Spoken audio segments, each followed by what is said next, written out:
Let me turn to the budget and the legislature in session today trying to get a budget.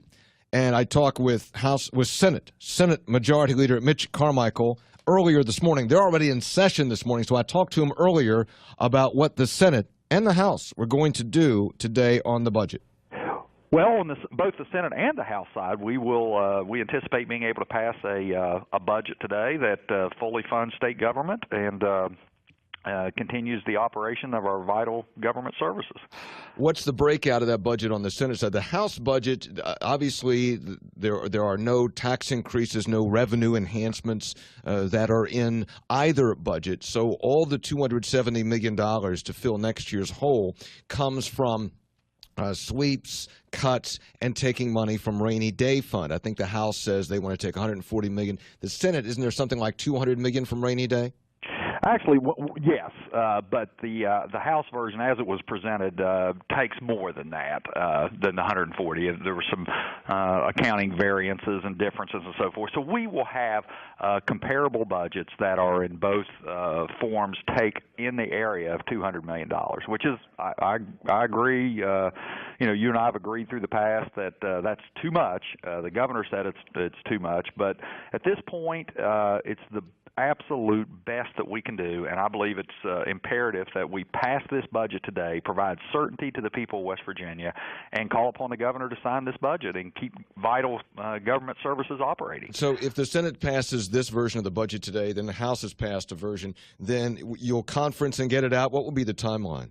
Well, let me just say we are seeking to make the amendments in the Senate budget that will be accepted by the House, such that there will not have to be a conference committee. It'll just go straight to the governor's desk when they concur with our amendments, and that would be today. Oh, really? So the Senate would make changes to accommodate the House. The House would concur, and then it goes straight to the budget. You say as soon as today, it would go to the governor.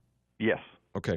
Now, The governor has said very clearly, as we've talked about many times, that if you're going to take that much from rainy day fund, that's unacceptable to him. So have you had discussions with the governor? Do you all expect a veto from the governor? That is the $64,000 question. We've had discussions. He's very non-committal in terms of he understands that there's a very big incentive to keep government operational, and that he can utilize this budget as spending authority to keep the budget and the government operational, and then afterwards come back and try to do some additional tax increases, particularly as it relates to cigarettes.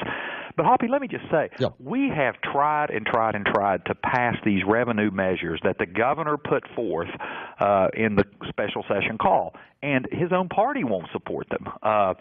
So, just as recently as yesterday, we tried to do the 1% consumer sales tax, and a majority of both caucuses rejected the proposal. And we are the only party, basically, the Republicans, that's tried to do any increase as it relates to cigarette and tobacco taxes, and to fully fund. We even had amendments in there that dedicated the money to PEIA, and we still can't gain support from the minority party on that. So we're anxious to get certainty around the budget and provide the government services that people rely on that are vital, need to be funded, and we call upon the governor to sign this budget and keep government operational. Senator Mitch Carmichael is with us, the Senate Majority Leader. So then the plan would be, if the governor would sign this budget that takes a huge amount of money from rainy day, maybe as much as $200 million from rainy day, then does cuts and sweeps. If the governor would sign that, then would there be an understanding or promise that the legislature would then, within days, or come back later and try to pass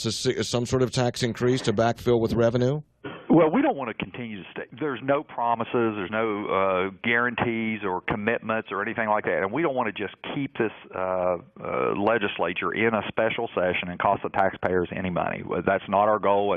We want to avoid that at all costs. And so we can come back and do revenue measures at any time during perhaps an interim meeting when there's no extra cost to the taxpayers.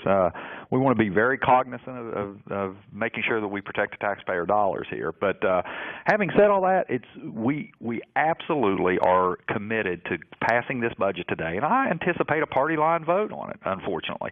But that if that's what it has to be, that's what it has to be. Now, so you say you could come back later. You could do revenue. You could do because the Senate Finance Committee passed out a 65-cent per pack increase in the cigarette tax yesterday, along with the tobacco tax increase. But that's just kind of sitting there. It could be taken up at any time.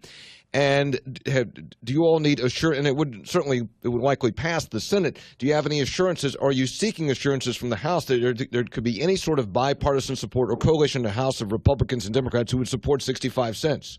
Well, yes, we are seeking that support from the House Democrats and Republicans to be able to advance the 65-cent tax. What we get into, and I was trying to think of a good analogy. This reminds me of the story like the Three Bears or whatever, that, we can't seem to find something that everybody can agree on. The Democrats keep saying, well, it's not enough or it doesn't do enough. And, it's like this bed's too hard, this bed's too soft, or this porridge is too hot, it's too cold.